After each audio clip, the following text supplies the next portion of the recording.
Hola de nuevo, ¿qué tal estáis, estimadas alumnas, alumnos y todas personas que todavía seguís en mi canal gratuito de lutería?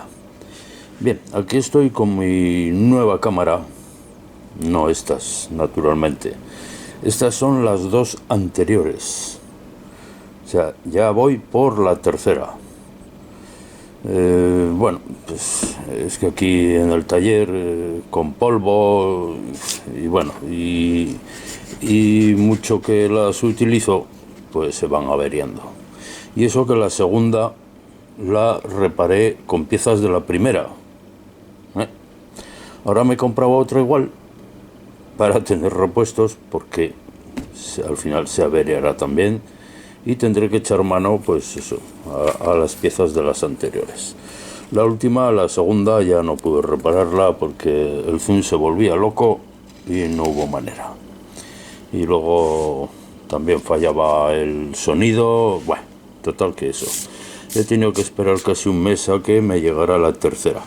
Por eso no habéis visto, mejor dicho, habréis visto que no he subido ningún vídeo nuevo, sino vídeos que ya tenía grabados, que todavía tengo un montón y que he ido editando y subiendo.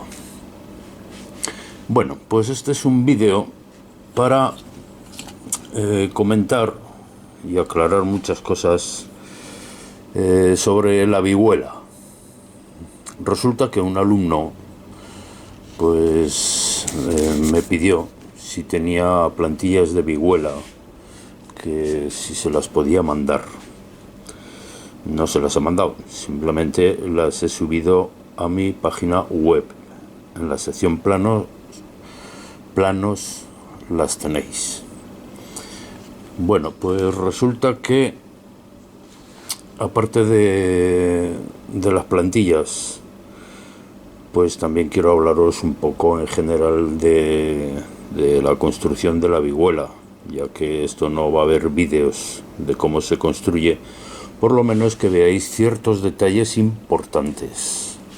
Para eso voy a recurrir a esta pobre vihuela, que ya la conocéis, que bueno, por un incendio fortuito controlado a tiempo, pero no tan a tiempo como para que no se requemara la madera de este instrumento. Bueno, aparte estaba ya un poco deteriorado, se había roto la roseta. En fin, que luego os doy más detalles y os explico. Bien, las plantillas, como siempre hago, las estoy subiendo en tamaño DIN A4, o sea, lo que conocíamos antes como folio, y se sigue conociendo como folio, pero para que os las podáis imprimir en vuestra impresora de casa. Nadie suele tener una impresora para imprimir en DIN A3 o en DIN A2. Lo normal es tener para DIN A4, o sea, para este tamaño folio. Siempre yo lo conocía así, por folio, pero bueno, las cosas van cambiando. Y bueno, pues estas plantillas las tenía hechas hace bastante tiempo. Nunca las... Bueno, yo es que, claro, hasta que no hice la página web no tenía ninguna plantilla subida. Simplemente lo que hacía era pues que a los que me las pedían las fotocopiaba y les mandaba, pues eso, copiadas. Pero ahora que ya es subiéndolas en la web, pues bueno, estas no hay ningún problema, están en DIN A4. Pero claro, lo que es la tapa no cabía ni por la mitad, cabía en 2 piezas. Entonces lo he tenido que hacer en 3. He doblado la plantilla en 3 y he sacado 3.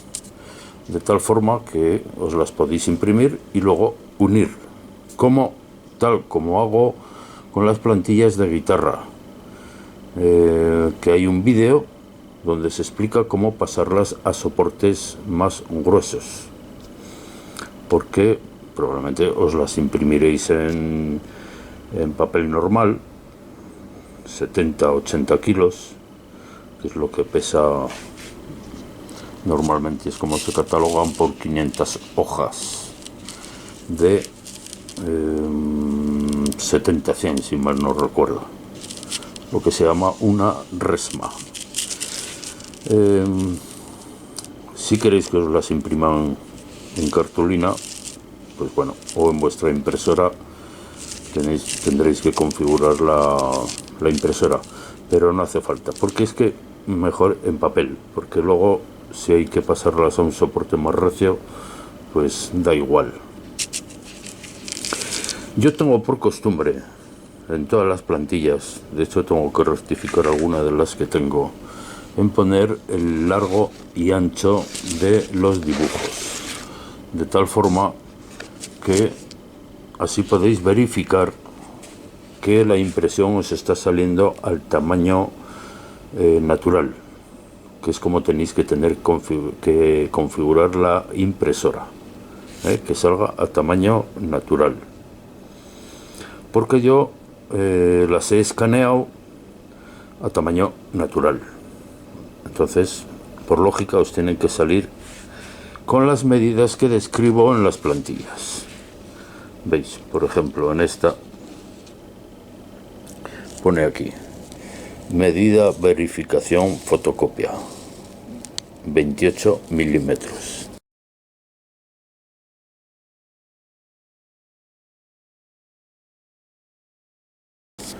O sea, de aquí a aquí. Si no sale esa medida, pues es que no os va a salir al tamaño natural, no os está saliendo al tamaño natural, lo cual significa que tendréis que configurarla hasta que os dé esa medida. Entonces os tiene que salir así, de tal forma que mientras no os salga así, estáis haciendo las fotocopias mal. Aquí, por ejemplo, pues también, como está dividido en 3 partes, pues viene una medida, otra medida y otra medida. Y también aquí, ¿veis? Aquí pone largura, verificación. Bueno, en este caso es anchura de la vihuela, ¿no? Pero es la largura esta. Y así. Bien, pues estas plantillas, esta vihuela, como digo, las tenía hechas hace tiempo. Esta roseta no es la original que llevaba la vihuela. En internet tenéis muchas rosetas. Yo esta la saqué por internet hace tiempo, la recorté y la pegué en la plantilla. Bueno, pues luego he ido haciendo diferentes anotaciones, mejorándolas. Por eso es normal, pues eso está en azul, esto otro en negro. ¿Veis? Lo mismo por aquí. Estas plantillas sirven para la plantilla de sol y la. ¿Veis? Aquí está. Vihuela en sol y la. Asociación Cultural Luthier de Zaragoza, España. Pedro Sabirón Cidón, José María Gil Chueca. ¿Por qué pone esto? Bueno, pues porque en el año 82 Pedro Sabirón y yo nos juntamos. Él iba por su lado y yo por el mío, en Zaragoza, y bueno, pues nos conocimos y decidimos asociarnos para hacer la Asociación Cultural Luthier, para dedicarnos al estudio y propagación de la música antigua, así como sus instrumentos. Eso decía la primera cláusula de la fundación, o sea, del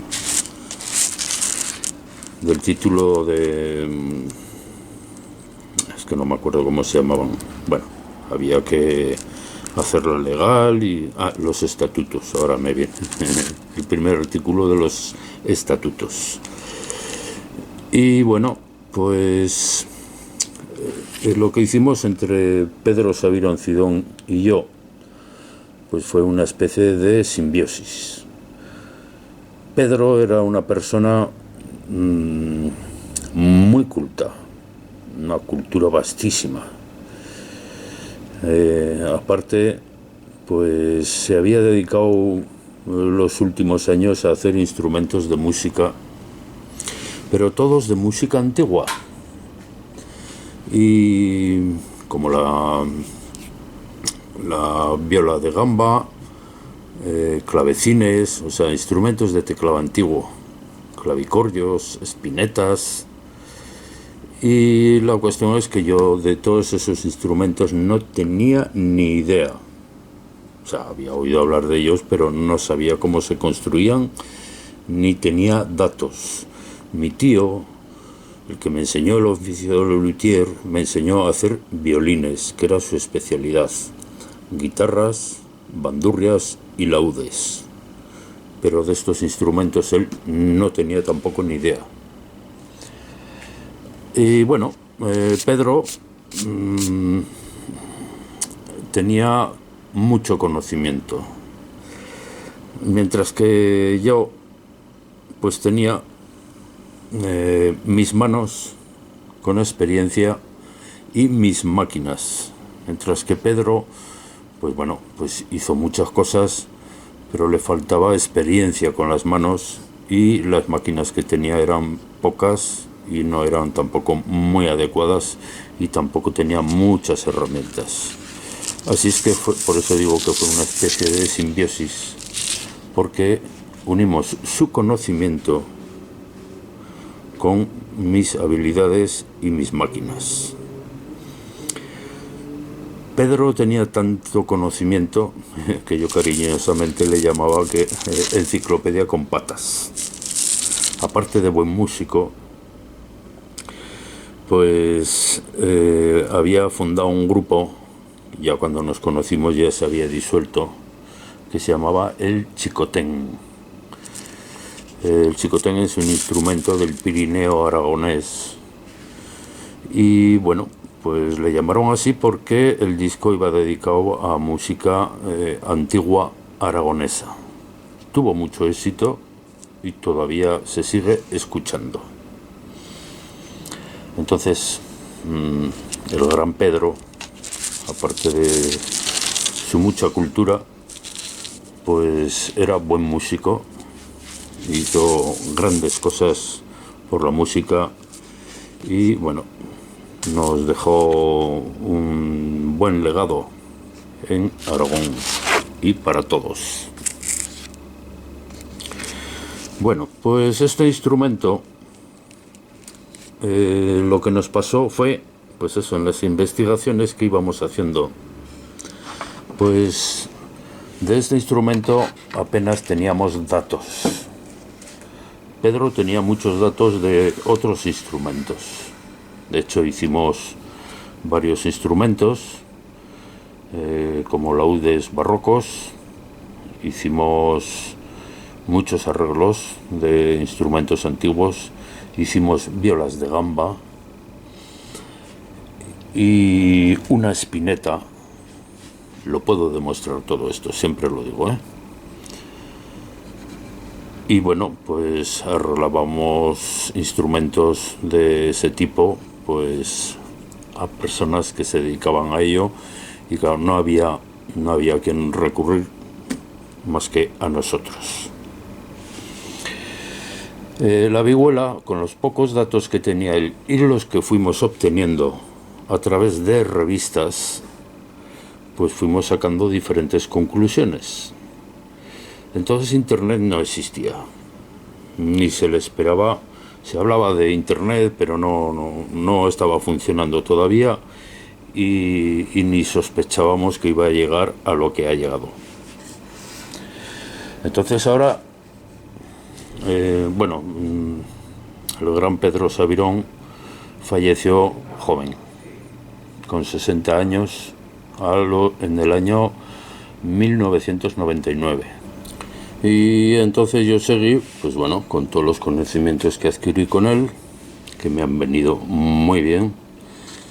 Y bueno, mi vida profesional pues ha ido por diferentes derroteros, pero más los instrumentos de música antigua pues no seguí mucho.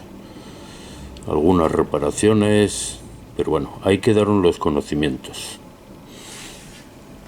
Y esta vihuela, pues eso la fuimos desarrollando. De hecho, pues es la primera con la que hicimos. Luego hicimos otras que ya se vendieron. Y por ejemplo, pues veis, esta barra estaba aquí. La trasladamos luego aquí. En fin, que fuimos haciendo diferentes pruebas. Y ahora, pues eso, sabiendo cómo funciona Internet, pues me doy cuenta, viendo otras vihuelas, que no íbamos por mal camino. Es más, esta vihuela en tamaño y todo, pues es prácticamente idéntica a lo que son las vihuelas del Renacimiento, ¿eh? La vihuela data de ese siglo y bueno, pues ha ido evolucionando de otras maneras.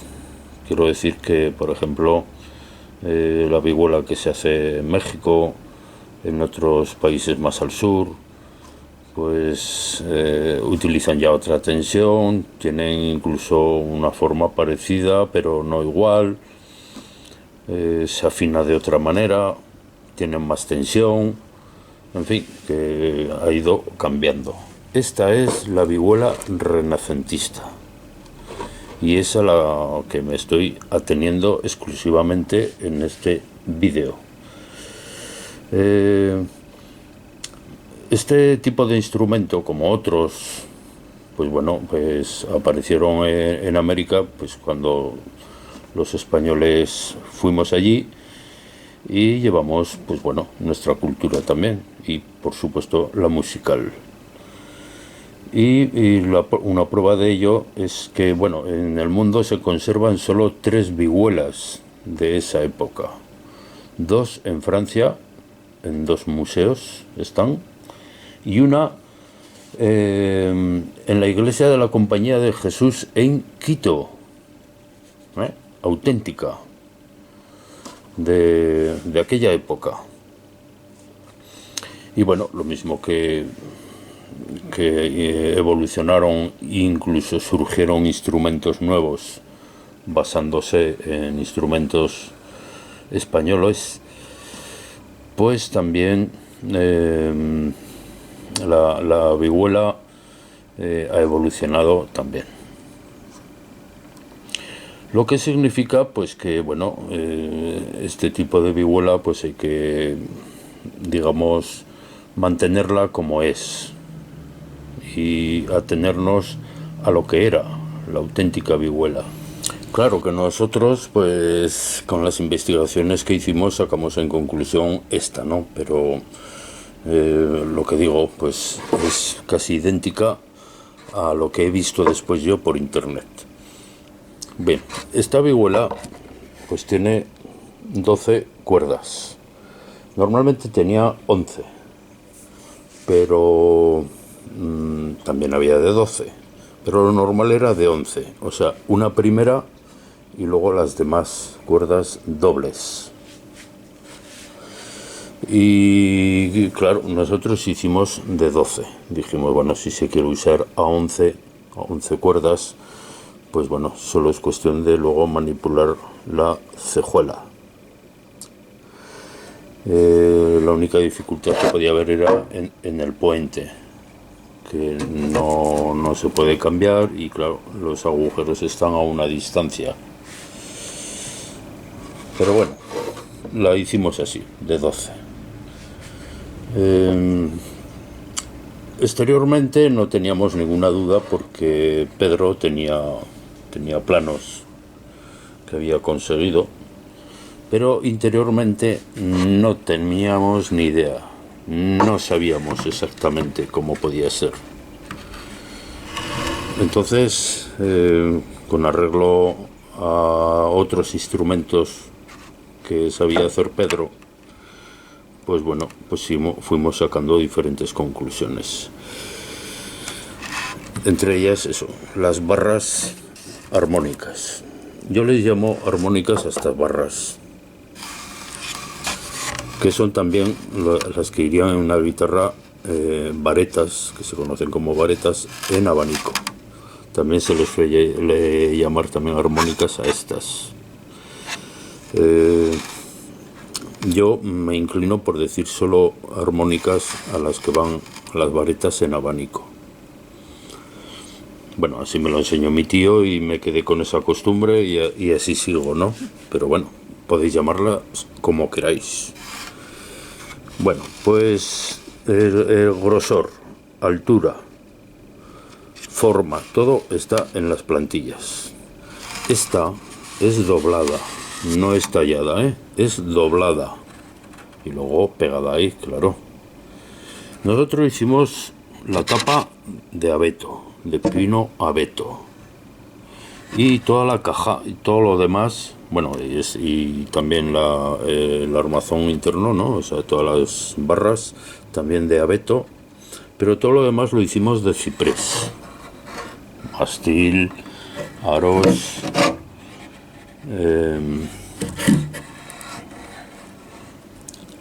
culata, tacón o pie, tacón interior, pie, todo.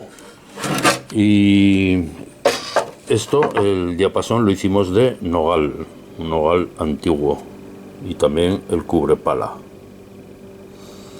La roseta, para los que no lo sepan, ya sé que muchos lo sabéis, se talla en la misma madera, o sea, no se hace aparte y luego se añade, se talla y en la misma madera. El diapasón, yo esto lo he dibujado un poquito para que veáis el contorno de que entra así. Por lo menos esos datos tenía Pedro y lo hicimos igual.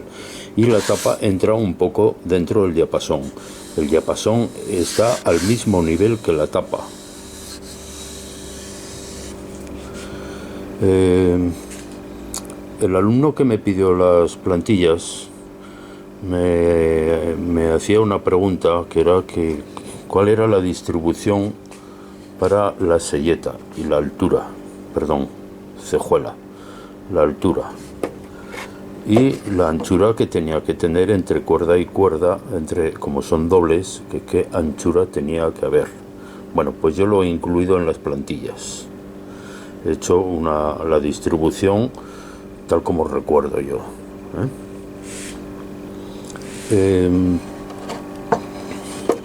Bien, pues la altura, este diapasón tiene 2 milímetros de grueso, entonces el hueco es de 2 milímetros también. Bueno, ateniéndonos a los trastes, que ahora hablaremos de ellos, pues habría que añadir la altura del traste a los 2 milímetros y luego yo añadiría 1,5 milímetros más para dejar luego las cuerdas que queden 1 milímetro por encima del primer traste y 5 milímetros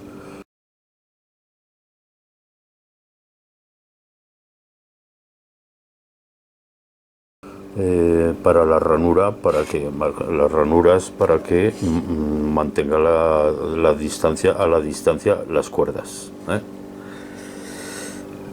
Los trastes, como veis aquí no hay ninguna marca de traste de que hubiera habido algún traste incrustado, pero si os fijáis bien se nota como unas sombras más claritas, ¿las veis? Porque ya lo sabréis muchos, los trastes son de cuerda de tripa. Luego hablamos de las cuerdas de tripa se consiguen, y yo no recuerdo exactamente el calibre de las cuerdas que se usaban de traste, pero yo calculo que serían de 0,8. Entonces, pues eso, por eso digo, la altura de la cejuela la tenemos que calcular con arreglo a todos esos datos. Incluso si queréis hacer esto más profundo, el canal este, pues tendríais que, claro, lógicamente hacerla más alta. O sea que eso es lo que tenéis que hacer para saber la altura. Sumar todo eso. El canal este, la altura del traste, la altura que hay que dejar entre la cuerda y el traste, y 5 milímetros, o sea, perdón, 5 décimas, 0,5 para las ranuras. El puente está hecho de peral, es la única madera que es diferente a todo lo que he descrito antes. ¿Por qué de peral? Bueno, según Pedro, pues era la madera más acertada para estos instrumentos, y decía pues que incluso en los laúdes barrocos, guitarras barrocas y así, que se solían hacer de peral. Bueno, yo ateniéndome a su conocimiento, así lo creo. Y claro, como veis, aquí la distancia es diferente.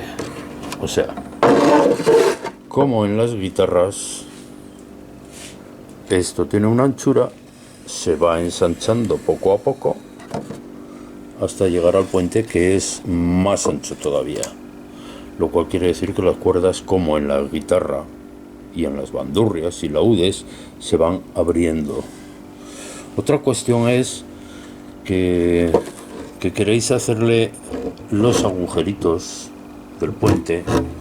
A ver, que me hace un poco de sombra el foco. Pues aquí están un poquito más separados también. O sea que aparte de la distancia entre las dos primeras y las dos segundas, la anchura que hay en medio, también se iban abriendo un poquito. ¿Que queréis hacerlos a la misma distancia que hagáis aquí? Bueno, pues también, según Pedro, tenía que ir así, que también se iban abriendo entre sí las cuerdas. Entonces, bueno, yo ya digo que estoy diciendo lo que sé. Entonces, bueno, aquí tenemos un puente que no lleva selleta. Y claro, a ver, las vihuelas modernas, por lo que he visto en internet, yo no he hecho ninguna de ellas, pues tampoco suelen llevar selleta. Entonces lleva un atado especial. El atado que se hacía aquí en las cuerdas de los trastes eran dos nudos, uno encima de otro. Dos nudos seguidos, si mal no recuerdo. Se cortaba lo que sobraba y se quedaba el nudito ahí recogido, ¿no? Y tiene que quedarse en este lado, claro. Si se queda aquí nos va a estorbar para tocar. Y el nudo, el atado aquí es muy sencillo. Ahora lo haremos con una cuerda que todavía conservo. Bien, vamos por partes. Aquí tengo dos clavijas, todavía de las que conseguimos para este tipo de instrumentos. O sea, las siguen vendiendo, y son de peral también. Estas las compramos y son de peral, no las hicimos. Si las queréis hacer, bueno, pues os tendréis que comprar un torno pequeño para poder hacerlas, pero no son caras y se consiguen fácilmente. Son cónicas, por lo tanto los agujeros también son cónicos, y se hace exactamente igual que como en los violines, las clavijas de los violines. Tenéis que tener una herramienta como esta me la hice yo y tengo un vídeo hecho de cómo se hace, para pasarlo por debajo y hacer la conicidad de las clavijas. Y tiene que estar muy bien ajustado para que luego no vaya para atrás. De todas maneras, en el curso de violín yo esto lo explicaré con más detalle, incluso cómo hacer para afilarlas con un aparatito que es parecido a un afilador de lápices. Lo tengo que hacer. Bueno, pues entonces las cuerdas, los trastes van atados. La ventaja también es que incluso se pueden mover un poco, incluso en diagonal, porque a veces para conseguir la mejor afinación posible de las cuerdas, pues a veces había que incluso forzar un poquito y dejarlos, a lo mejor uno aquí, así, otro paralelo, o sea, perpendicular a la conicidad. En fin, que había que afinar también con los trastes, ¿eh? O sea, son instrumentos muy delicados de sonido y entonces pues hay que recurrir a todos esos trucos. Bien, las cuerdas. Yo aquí todavía guardo de aquella época, de aquella época, 2 sobres. Este está vacío. Son cuerdas alemanas. Todavía siguen fabricándolas. Además son especialistas en instrumentos antiguos. No solo hay esta marca, ahora hay más. O sea, si entráis en internet y ponéis cuerdas de tripa para instrumentos antiguos, os saldrá esta marca y otras. A mí no me pagan nada por decir esto. Yo no, en ese aspecto no me caso. A ver, así, esta es la que tiene todavía una cuerda. Bueno, esta cuerda estaba sin usar. Estaban todavía sin usar. Ahora está usada porque este es el tercer vídeo que grabo. Es que con la cámara esta aparentemente es igual que las otras, pero había que configurarla y yo, pues bueno, no soy muy ducho en esto de la informática y hasta que la he dejado como yo pienso y con arreglo a las instrucciones, pues bueno, me salían mal, me salían con mal sonido, en fin, hasta que ya es la tercera vez que voy a hacer este atado, para que sepáis cómo se hace. Pero esta cuerda estaba nueva, estaba sin usar. Y de hecho sigue siendo nueva, lo que pasa que tiene las puntas un poquitín retorcidas de hacer el atado. Bueno, yo las clavijas, pues yo tengo un montón de clavijas viejas, veis aquí, y otras que ya que he desechado. Por ahí hay alguna clavija más de este tipo. Y bueno, pues son de instrumentos pues que reparaba, que me decían, quíteme usted el clavijero de clavijas y me lo pone de clavijero mecánico. Bueno, pues yo lo hacía, quitaba y la guardaba. Bien, pues excepto el atado creo que no se me olvida nada. Creo que está todo. Ah, sí, esto. Que bueno, aquí le pusimos unas maderitas teñidas de negro. Nada, tendrían 3 milímetros de grueso, no tenían más. Y la anchura esta que será unos 6 milímetros. 4. Pusimos 4 para reforzar, para que no se rompiera, precisamente para que no pasara lo que ha pasado.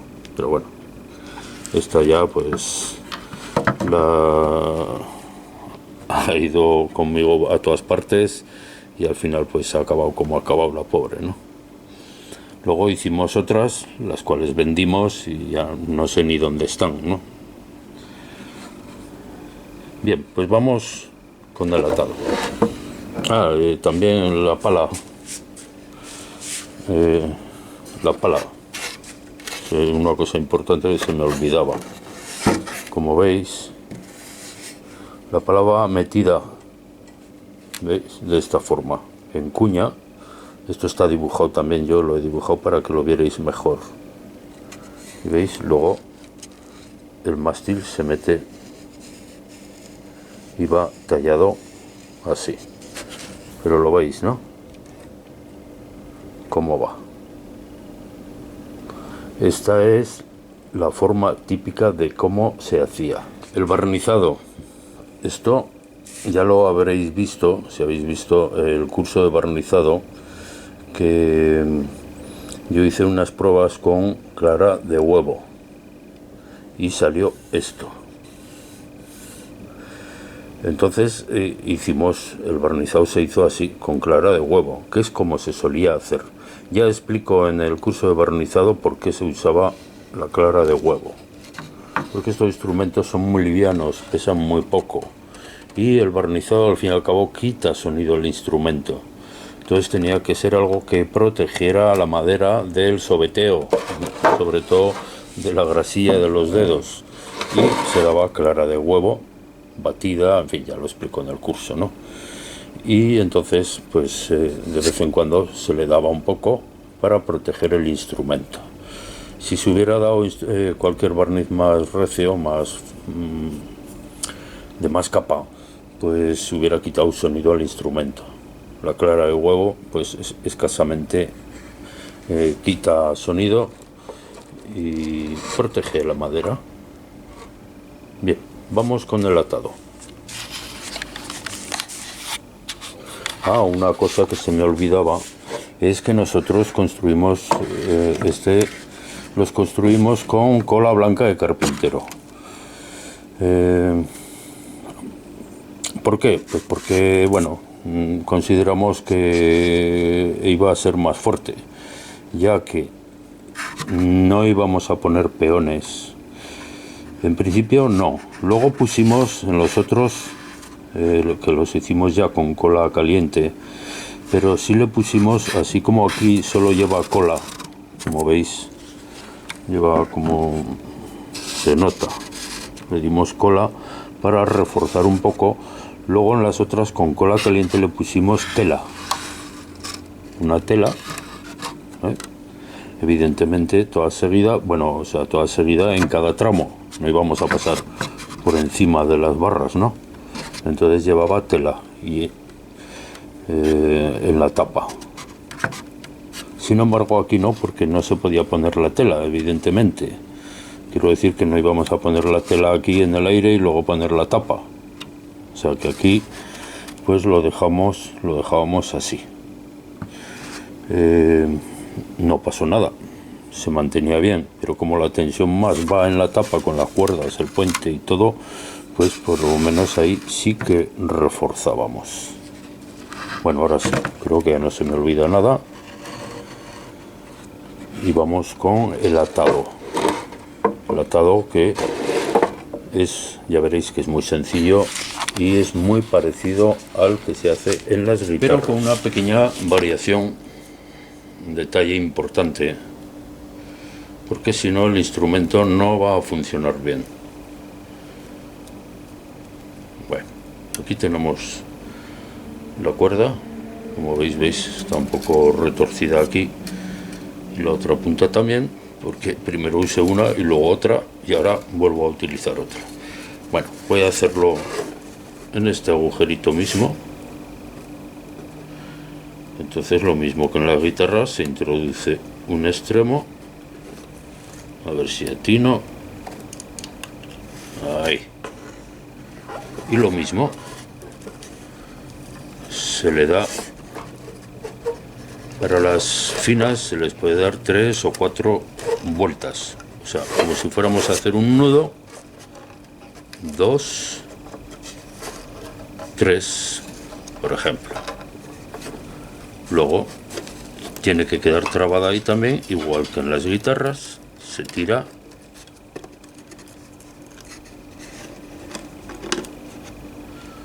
A ver. Así. Para que quede trabada. Entonces, el detalle importante es que el nudo tiene que quedar justo en el canto del puente. Ya que no tiene selleta, pues tiene que quedar justito en el canto. Para eso tiraremos para arriba y luego hacia afuera, o sea, hacia adentro, perdón. Tiramos otro poquito, siempre para que nos quede exactamente en el canto. Por más que tiremos, esto no se va a soltar y va a sonar bien. Lo estoy teniendo solo con los dedos. A ver, un poquito más, ahí, ahí, mejor así.